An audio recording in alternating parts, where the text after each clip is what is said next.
नमस्कार, स्वागत है आपका अपने ही YouTube चैनल यश ज्ञान नॉलेज में। बहुप्रतिभावान राजनीतिक करोड़ों कार्यकर्ताओं के पथ प्रदर्शक और हमारे प्रेरणा स्रोत पूर्व प्रधानमंत्री भारत रत्न श्रद्धेय श्री अटल बिहारी वाजपेयी जी की चौथी पुण्यतिथि पर भावभीनी श्रद्धांजलि।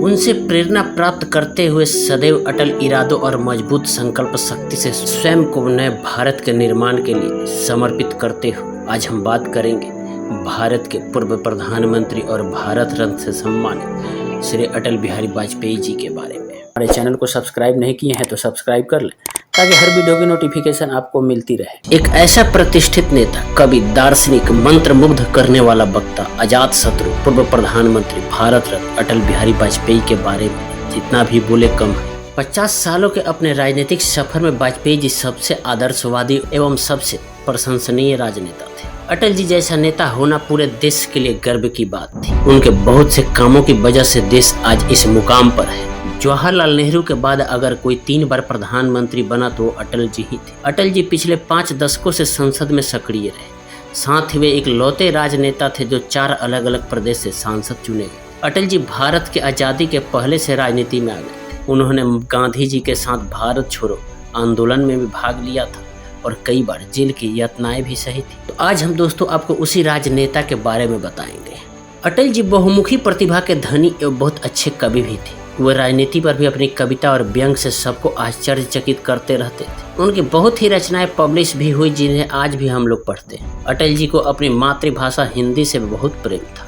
अटल जी पहले राजनेता बने जिन्होंने इवन जनरल असेंबली में हिंदी में भाषण दिया था। अटल जी पहली बार सिर्फ 13 दिन के लिए प्रधानमंत्री बने थे, उसके बाद 13 महीने के लिए और फिर उसके बाद तीसरी बार अटल जी जब प्रधानमंत्री बने तब उनका कार्यकाल पूरा 5 साल का रहा, जो कि ये सबसे सफल भी माना गया। इस महान शख्सियत का जन्म मध्य प्रदेश के ग्वालियर में 25 दिसंबर 1924 को कृष्ण बिहारी वाजपेयी और कृष्णा देवी के घर में हुआ था।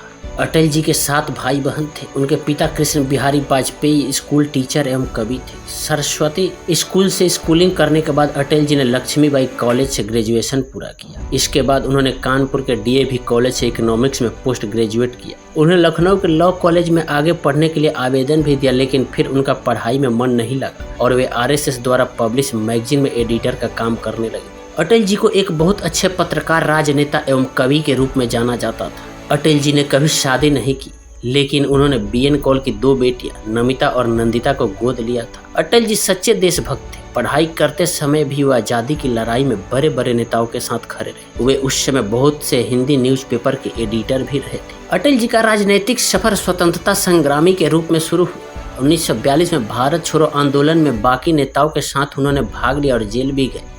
इसी दौरान उनकी मुलाकात भारतीय जनसंघ के लीडर श्यामा प्रसाद मुखर्जी से हुई। अटल जी ने मुखर्जी जी के साथ राजनीति के दांव पेच सीखे। मुखर्जी जी का स्वास्थ्य खराब रहने लगा और जल्दी ही उनकी मौत हो गई। इसके बाद अटल जी ने ही भारतीय जनसंघ की बागडोर संभाली और इसका विस्तार पूरे देश में किया। जब 1954 में बलरामपुर से वे मेंबर ऑफ पार्लियामेंट चुने गए, जवानी के दिनों में अटल जी अपने सोच एवं समझ के कारण राजनीति में काफी आदर एवं सम्मान मिला था।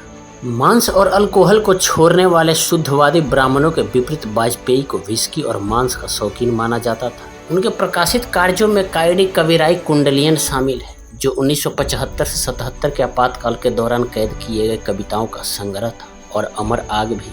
अपनी कविता के संबंधों में उन्होंने लिखा, मेरी कविता युद्ध की घोषणा है। हारने के लिए एक निर्वासन नहीं, यह हारने वाले सैनिक की निराशा की ड्रमबीट नहीं, लेकिन युद्ध योद्धा की जीत हो।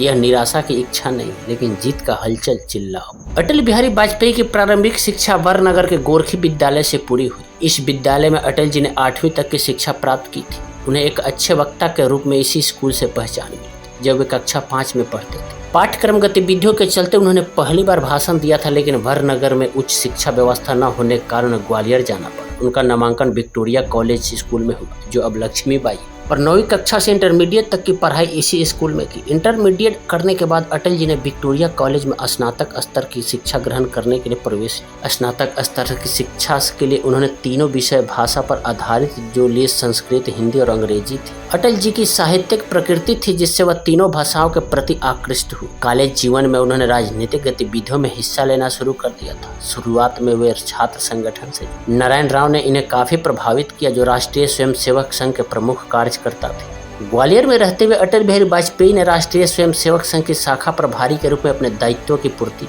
कॉलेज जीवन में उन्होंने कविताओं की रचना करना शुरू कर दिया था। इनकी साहित्यिक अभिरुचि उन्हीं समय काफी परवान चली। उनके कॉलेज में अखिल भारतीय स्तर के कवि सम्मेलनों का भी आयोजन होता था।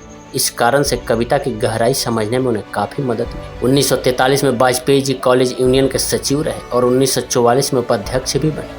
ग्वालियर की स्नातक उपाधि प्राप्त करने के बाद अटल जी कानपुर आ गए ताकि राजनीति विज्ञान में स्नातकोत्तर स्तर की शिक्षा प्राप्त कर सके। वहां उन्होंने एमए तथा एलएलबी में एक साथ प्रवेश की। चूंकि स्नातक परीक्षा प्रथम श्रेणी में उत्तीर्ण की थी, इस कारण उन्हें छात्रवृत्ति भी प्राप्त हो रही थी। कानपुर के डीएवी महाविद्यालय से उन्होंने कला में स्नातकोत्तर उपाधि प्रथम श्रेणी में प्राप्त की। अटल जी की कैरियर में भारतीय जनसंघ की स्थापना करने वालों में से एक और 1968 से 73 तक वो उसके राष्ट्रीय अध्यक्ष भी रह चुके थे। वर्ष 1952 में पहली बार लोकसभा चुनाव लड़े, परंतु सफलता नहीं मिली, लेकिन उन्होंने हिम्मत नहीं हारी और वर्ष 1957 में बलरामपुर से जनसंघ के प्रत्याशी के रूप में विजयी होकर लोकसभा पहुंचे। वर्ष 1957 से 77 तक जनता पार्टी की स्थापना तक वे 20 साल तक लगातार जनसंघ के संसदीय दल के नेता रहे। मोरारजी देसाई की सरकार में वर्ष 1977 से 1979 तक विदेश मंत्री रहे और विदेशों में भारत की छवि बनी। 1980 में जनता पार्टी से अरुष्ट होकर उन्होंने जनता पार्टी छोड़ दी और भारतीय जनता पार्टी की स्थापना में मदद की। 6 अप्रैल 1980 में बनी भारतीय जनता पार्टी के अध्यक्ष पद का दायित्व भी वाजपेयी जी को सौंपा गया था। वे 2 बार राज्यसभा के लिए भी निर्वाचित हुए। लोकतंत्र के सजग प्रहरी अटल बिहारी वाजपेयी ने वर्ष 1996 में प्रधानमंत्री के रूप में देश की बागडोर संभाली, लेकिन महज 13 दिन में ही ये सरकार गिरी। 19 अप्रैल 1998 को दोबारा प्रधानमंत्री पद की शपथ ली और फिर ये सरकार 13 महीने में ही गिर गई। लेकिन 1999 में जब फिर तीसरी बार प्रधानमंत्री बने तो उनका कार्यकाल पूरा 5 वर्षों तक रहा और 5 वर्षों में देश के अंदर प्रगति के अनेक आयाम छुए। वर्ष 2004 में कार्यकाल पूरा होने से पहले भयंकर गर्मी में संपन्न कराए गए लोकसभा चुनाव में भाजपा के नेतृत्व वाले राष्ट्रीय जनतांत्रिक गठबंधन ने वाजपेयी के नेतृत्व में चुनाव लड़ा और उदय भारत शाइनिंग इंडिया का नारा दिया। इस चुनाव में किसी भी पार्टी को बहुमत नहीं मिली। ऐसी स्थिति में वाम दलों के समर्थन से कांग्रेस ने भारत की केंद्रीय सरकार पर कायम होने में सफलता प्राप्त की और भाजपा विपक्ष में बैठने को मजबूर हुई। कहा तो ये भी जाता है कि प्रमोद महाजन का समय से पहले चुनाव करवाना बीजेपी के लिए हानिकारक साबित हुआ। अटल सरकार 12 मई और 13 मई 1998 को पोखरण में 5 भूमिगत परमाणु परीक्षण विस्फोट करके भारत को परमाणु शक्ति संपन्न देश घोषित कर दिया था। इस कदम से उन्होंने भारत के निर्विवाद रूप से विश्व मानचित्र पर एक सुदृढ़ वैश्विक शक्ति के रूप में स्थापित कर दिया। यह सब इनकी इतनी गोपनीयता से किया गया कि अति विकसित जासूसी उपग्रह एवं तकनीक से संपन्न पश्चिमी देशों को इसकी भनक तक नहीं लगी। यही नहीं, इसके बाद पश्चिमी देशों द्वारा भारत पर अनेक प्रतिबंध लगाए, लेकिन वाजपेयी सरकार ने सबका दृढ़तापूर्वक सामना करते हुए आर्थिक विकास की ऊंचाइयों को छुआ। 19 फरवरी 1999 को सदाए सरहद नाम से दिल्ली से लाहौर तक बस सेवा शुरू की गई। इस सेवा का उद्घाटन करते हुए प्रथम यात्री के रूप में वाजपेयी जी ने पाकिस्तान की यात्रा करके नवाज शरीफ से मुलाकात की और आपसी संबंधों में एक नई शुरुआत की थी। लेकिन पाकिस्तान अपनी आदतों से बाज कहाँ आता है। फिर से पाकिस्तान ने भारत के पीठ में खंजर घोंपने का काम किया और कारगिल युद्ध हो गया। इसके कुछ ही समय बाद पाकिस्तान के तत्कालीन सेना प्रमुख परवेज मुशर्रफ की शह पर पाकिस्तानी सेना एवं उग्रवादियों ने कारगिल क्षेत्र में घुसपैठ करके कई पहाड़ी चोटियों पर कब्जा कर लिया। अटल सरकार ने पाकिस्तान के सीमा का उल्लंघन न करने की अंतर्राष्ट्रीय सलाह का सम्मान करते हुए धैर्यपूर्वक किंतु ठोस कार्यवाही करके भारतीय क्षेत्र को मुक्त कराया। इस युद्ध में प्रतिकूल परिस्थितियों के कारण भारतीय सेना को जान माल का काफी नुकसान हुआ और पाकिस्तान के साथ शुरू किए गए संबंध सुधार एक बार फिर शून्य हो गए। भारत भर में चारों कोनों को सड़क मार्ग से जोड़ने के लिए स्वर्णिम चतुर्भुज परियोजना की शुरुआत की गई। इसके अंतर्गत दिल्ली, कलकत्ता, चेन्नई एवं मुंबई को राजमार्गों से जोड़ा गया। ऐसा माना जाता है कि अटल जी के शासनकाल में भारत में जितनी सड़कों का निर्माण हुआ इतना केवल शेरशाह सूरी के समय में ही हुआ था। 1999 से 2004 के बीच प्रधानमंत्री रहते हुए अटल बिहारी वाजपेयी ने अनेकों कार्य किए। आवश्यक उपभोक्ता सामग्रियों की कीमत नियंत्रित करने के लिए मुख्यमंत्रियों का सम्मेलन बुलाया। उड़ीसा के सर्वाधिक गरीब क्षेत्र के लिए 7 सूत्रीय गरीबी उन्मूलन कार्यक्रम शुरू किया। आवास निर्माण को प्रोत्साहन देने के लिए अर्बन सीलिंग एक्ट समाप्त किया।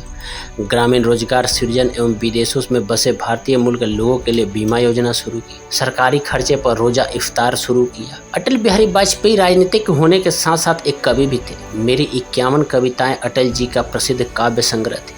वाजपेयी जी को काव्य रचनाशीलता एवं रसास्वाद के गुण विरासत में मिले थे। उनके पिता कृष्ण बिहारी वाजपेयी ग्वालियर रियासत में अपने समय के जाने माने कवि थे। वे ब्रज भाषा और खड़ी बोली में काव्य रचना करते थे। पारिवारिक वातावरण साहित्यिक एवं काव्यमय होने के कारण उनकी रगों में काव्य रक्त रस अनवरत घूमता रहा है। उनकी सर्वप्रथम कविता ताजमहल थी। इसमें श्रृंगार रस के प्रेम प्रसून न चढ़ाकर एक शहंशाह ने बनवा के हंसी ताजमहल, हम गरीबों की मोहब्बत का उड़ाया है मजा की तरह उनका भी ध्यान ताजमहल के कारीगरों के शोषण पर ही गया। वास्तव में कोई भी कवि हृदय कवि कविता से वंचित नहीं रह सकता। अटल जी ने किशोर वय में एक अद्भुत कविता लिखी थी जिसका नाम था हिंदू तन मन हिंदू जीवन रग रग हिंदू मेरा परिचय, जिसे यह पता चलता था कि बचपन से उनका रुझान देश के हित की तरफ था।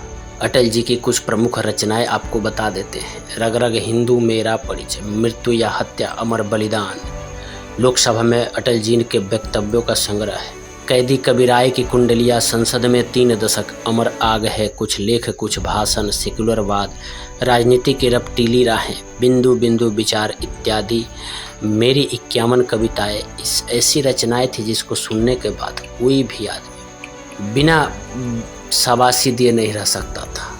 राष्ट्रपति प्रणब मुखर्जी ने 27 मार्च 2015 को पूर्व प्रधानमंत्री अटल बिहारी वाजपेयी को उनके घर जाकर भारत रत्न से सम्मानित किया था। वाजपेयी जी के स्वास्थ्य को देखते हुए राष्ट्रपति ने उनके घर जाकर देश का सर्वोच्च नागरिक सम्मान प्रदान किया था। इस अवसर पर प्रधानमंत्री नरेंद्र मोदी, स्वर्गीय अरुण जेटली, नितिन गडकरी और राजनाथ सिंह भी वाजपेयी के घर मौजूद थे। प्रधानमंत्री के पद पर रहे हो या नेता प्रतिपक्ष, बेशक देश की बात हो या क्रांतिकारियों की या फिर उनकी अपनी ही कविताओं की, अटल बिहारी वाजपेयी की बराबरी कोई नहीं कर सकता। भारत रत्न से उन्हें सम्मानित किए जाने की घोषणा भारत सरकार ने दिसंबर 2014 में ही कर दी थी। वाजपेयी भारत रत्न ग्रहण करने वाले देश के 7वें प्रधानमंत्री बने। अटल जी की अस्थियों को देश के सभी प्रमुख नदियों में विसर्जित किया गया था। तो दोस्तों, कैसी लगी अटल जी की जीवनी आप हमें कमेंट करके जरूर बताइए।